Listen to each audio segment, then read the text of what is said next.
what was most striking when you read through the book is the actual the veterans whose names you might not have otherwise known, who he talked to.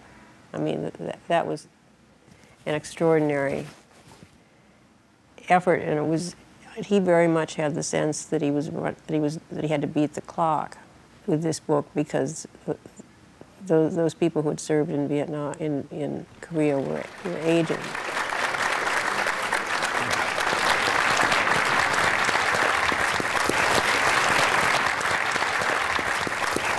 We're here for our third program of today, and the one that I'm probably the most excited about, even though I'm not participating in it. This is a program to honor The Coldest Winter, a new book by David Halberstam, the late author and journalist, wrote very eloquently about the Korean War. And today we have with us 5 veterans from the Korean War who were each interviewed by David Halberstam for this book. A truly remarkable section of David Halberstam's book, has to do with the next panelist, Mr. Paul McGee, platoon commander with G Company, 23rd Infantry Regiment at Chipyong-ni, one of the great heroes of the war.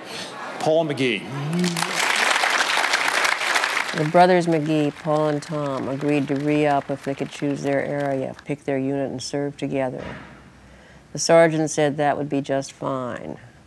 They picked the Far East because they'd already been to Europe, and Asia seemed much more exotic. After he interviewed Mr. McGee, which was an interview that he almost didn't do, he'd had a really hard week, no information. He was thinking of canceling, and he didn't, and he was tired, and he did it, and it was the best interview, and it's how he ends the book. And that's thrilling for a reporter. I didn't expect to be talking to someone as important as he and as intelligent as he. And he knew what he was doing.